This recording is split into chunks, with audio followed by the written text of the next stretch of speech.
girl, forced into an unwanted commitment, desperately flees the restaurant where her parents are waiting. On the street, she is almost run over by a motorcyclist, Jake, who, after hearing her story, offers to help. Pretending to be her boyfriend, they sabotage the engagement dinner and face the wrath of her family. What began as a desperate act turns into a real romance as together they face the consequences of defying family expectations. Can love overcome the threats and challenges that await them? After escaping from the restaurant, Emily and Jake decide to join forces to face the coming storm. Emily's enraged parents threaten to disinherit her, while Richard, the rejected fiancé, does not stand idly by and begins to harass them.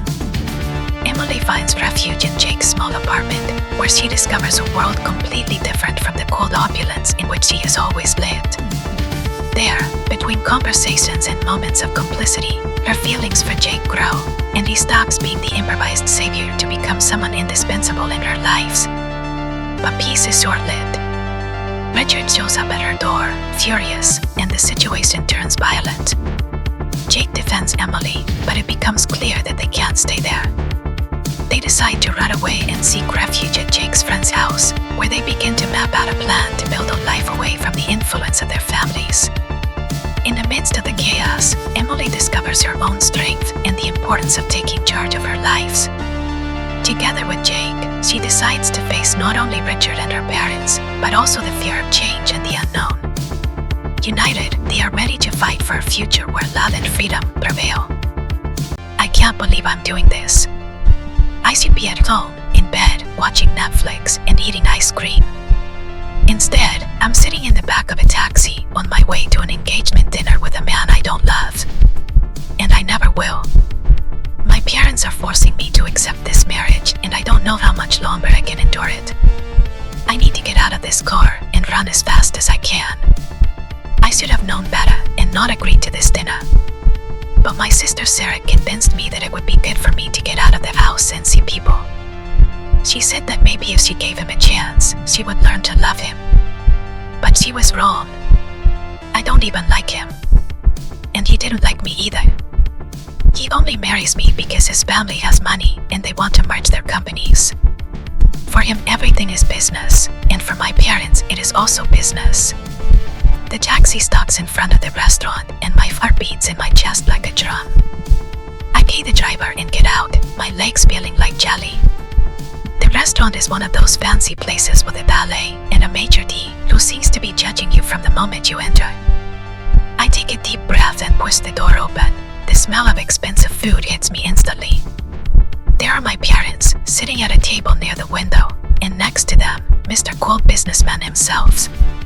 His name is Richard, but in my head I called him Dick. He's looking at his phone, probably looking at stock prices or something equally boring. My mother is the first to see me and waves her hand at me with that forced smile she always puts on when she's trying to impress someone. "Emily, darling, come here," he shouts. I force a smile and walk, each step feeling like I'm walking toward my doom. "Hello, Mom." "Hi, Dad," I say, trying to keep my voice steady. Richard looks up from his phone and gives me a brief nod. "Emily, I can't do this." Golden Cage. Panic washes over me like a tidal wave. Before I know it, I'm turning around and running out the door. "Emily." I hear my mother scream behind me, but I don't stop. I run down the street and my heels click against the pavement. I have no idea where I'm going, I just need to get away. Suddenly, a motorcycle screeches to a stop inches from me. I freeze, my heart hammering in my chest.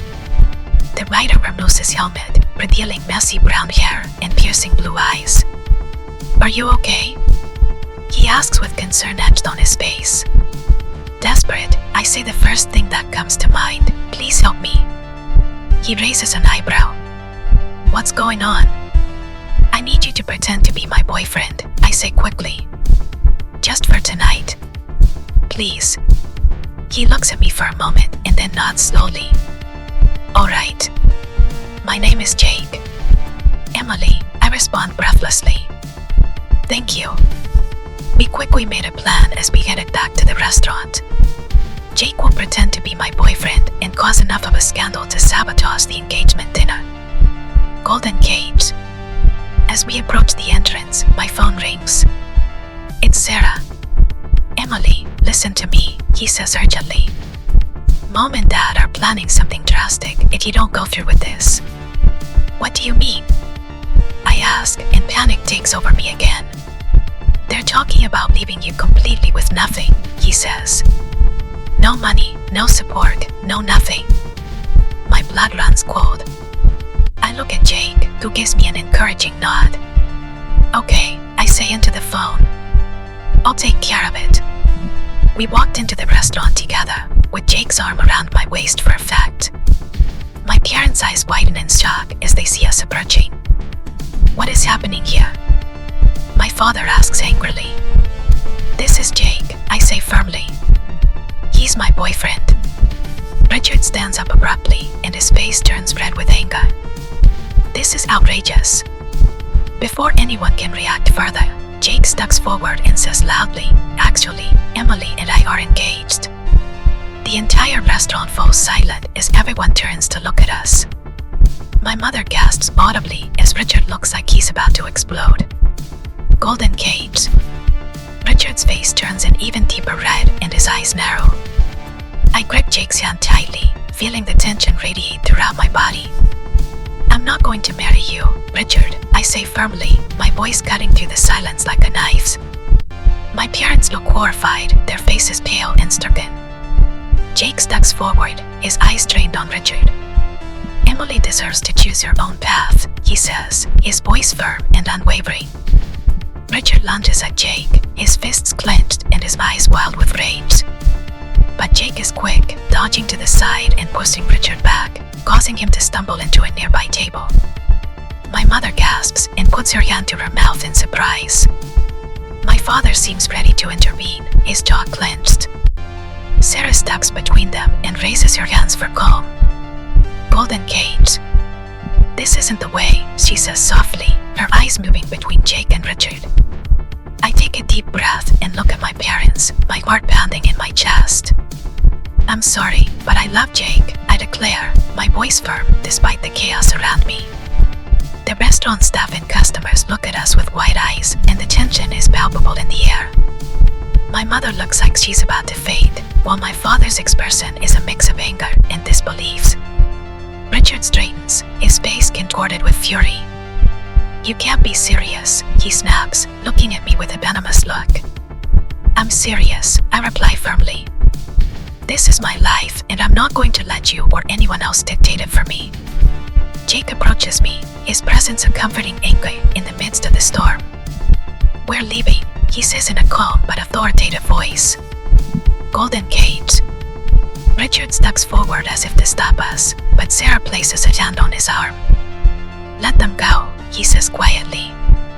This is not worth it. For a moment, it looks like Richard might ignore her and continue his tirade. But then he stops and his shoulders slump in defeat. I turn to my parents one last time. I hope you can understand it someday, I said softly before turning on my heel and walking towards the exit with Jake at my side.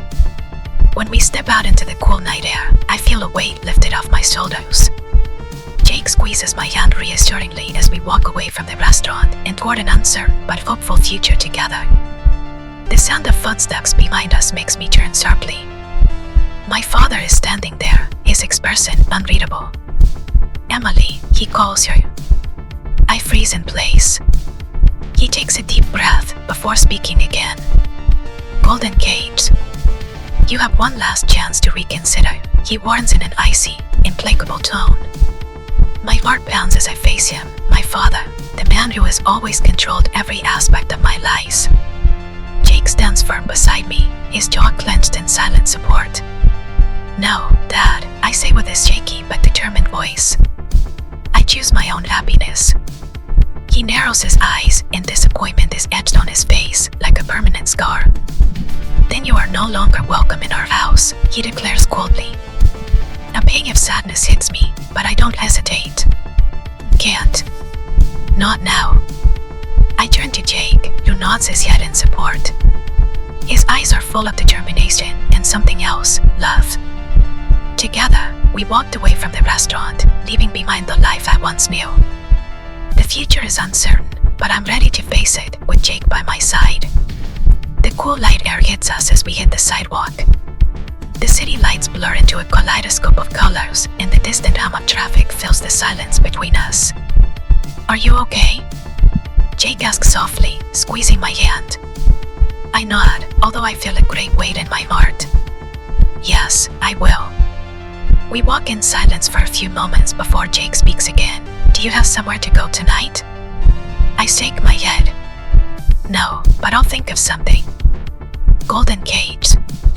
He stops walking and turns to look at me with a serious expression. You can stay with me. At least until you recover. I look into his eyes and see nothing but sincerity.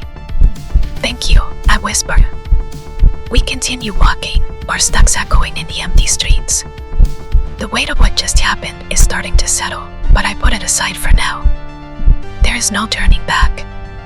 When we get to Jake's motorcycle, he hands me a helmet. Climb on, he says with a small smile. I take the helmet and put it on, feeling a strange mix of fear and excitement. This is it, the beginning of a new chapter.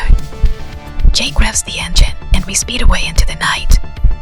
The wind blows past us and carries away the remains of my old lives. We arrive at Jake's apartment building, a modest but cozy place that seems far removed from my parents' cold, luxurious home. He takes me inside and to his apartment on the 3rd floor. As soon as we walk in, I'm struck by how warm and welcoming the place is.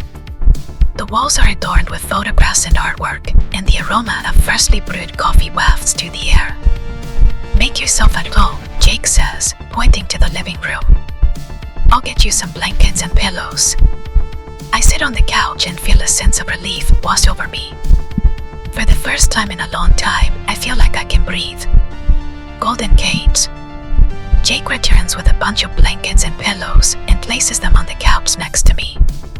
It's not much, but it'll do for tonight. It's perfect, I say honestly.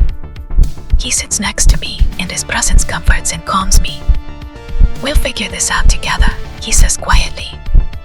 I nod, feeling a surge of gratitude for this man who barely knows me, but who has offered me so much.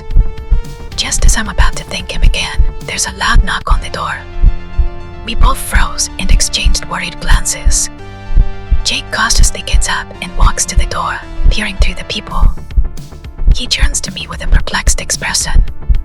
She's your sister, he says quietly before opening the door. Sarah runs in, her face red with worry. Emily, are you okay? I'm fine, I assure him quickly. What are you doing here? I had to make sure you were okay, he says breathlessly. Dad was furious when you left. I know, I reply softly. But I've had to do it. Sarah looks at Jake and then at me. What's your plan now? I look at Jake before answering. We'll figure it out together. She nods slowly and her expression softens. I'm glad you're safe. Thank you, I say sincerely. Before he can respond further, there is a knock on the door again, this time louder and more insistent. Jake cautiously opens it again, only to reveal Richard standing there with a look of pure rage on his face. Gilded Cage. Chapter 2. Richard pushes Jake away, his eyes blazing. Do you think you can just leave? He growls. I take a step back, fear and defiance warring in my eyes. Jake moves to block Richard, fists clenched. Go now, Jake warns. Richard lunges, but Jake grabs him and pushes him against the wall. Sarah runs to my side, whispering reassuring words. Everything is going to be okay, Emily, he says softly. Richard struggles and shouts threats. You'll regret this. You all will. Jake's grip tightens on Richard's neck. Get out of here, he growls through clenched teeth.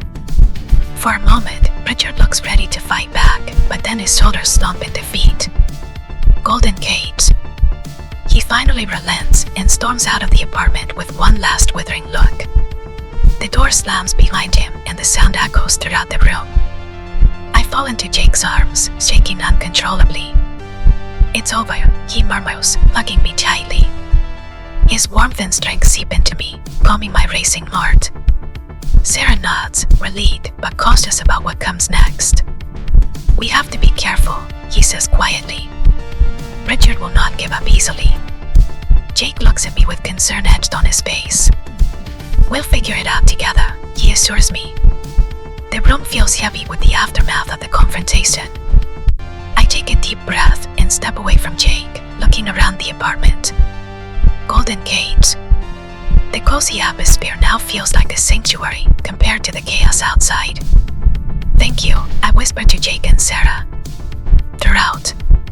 Jake nods and his eyes soften as he looks at me. "We are in this together," he repeats. Sarah squeezes my hand gently. "You're not alone, Emily." I manage a small smile despite the lingering fear. "I know." We sit on the couch and the tension slowly dissipates as we talk about what to do next. Plans are made to stay safe and keep Richard in line. But for now, in this moment of calm after the storm, I feel a glimmer of hope. Gilded Cage. Jake's phone vibrates, breaking the tense silence. He looks at the screen and frowns when he sees an unknown number. With a hesitant look, he answers, "Hello?" A menacing voice echoes down the line. "Do you think you can take her?" Jake tightens his grip on the phone and his knuckles turn white. Emily and Sarah exchange worried glances, sensing the change in his demeanor. "Who is it?" I ask, my voice barely more than a whisper. Jake clenches his jaw and his eyes darken. "I'm Richard." He hangs up abruptly and looks at us with a somber expression. "We have to be careful."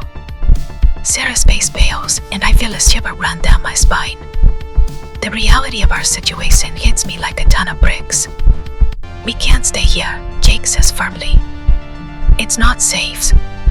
I nod my head in agreement, my heart racing with both fear and determination. "Where are we going?" Jake thinks for a moment before answering. "We can stay at Mark's for a while. He owes me a favor." Sarah nods quickly. "That's a good idea. Let's pack our things and get out of here." We move quickly around the apartment, gathering our essential items. Gilded Cage. The welcoming atmosphere that once felt like a sanctuary now feels suffocating under the weight of our urgency. As I put the clothes into a bag, my hands shake slightly. Jake notices and places a reassuring hand on my shoulder. "We'll get through this together," he says quietly. I look at him and draw strength from his unwavering resolve. "Thank you," I whisper. Sarah finishes packing her things and joins us at the door. "Ready?" she asks, voice steady despite the fear in her eyes.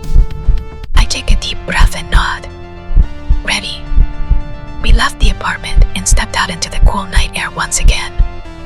The city lights cast lone shadows across the pavement as we head toward Jake's motorcycle, parked nearby. Jake hands me a helmet and then one to Sarah. "Go up," he orders. With a mix of fear and determination, I climb onto the bike behind Jake as Sarah takes her place behind me. The engine roars and we speed into the night. The wind blows by us as we navigate the city streets. Every turn we take feels like we're leaving behind another piece of our old lives. Gilded Cage. My heart pounds in my chest, but I hold on to Jake tightly, trusting him to guide us to safety. After what seems like an eternity, we arrive at Mark's apartment building.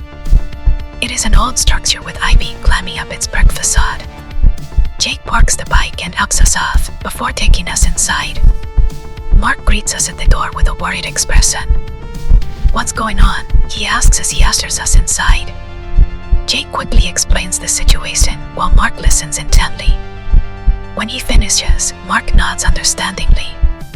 "You can stay here as long as you need," he says firmly. Relief washes over me as we settle into Mark's living room. The space is small but cozy, with warm lighting and comfortable furniture. It feels like a safe haven in the midst of the chaos we've been facing. As we sit on the couch, Jake pulls me closer. His presence comforts me and gives me stability. Sarah sits next to us, and her hand rests gently on mine. "We'll figure it out," Jake Jake says quietly. Together. I nod, feeling a renewed sense of determination. Whatever comes next, we will face it head on.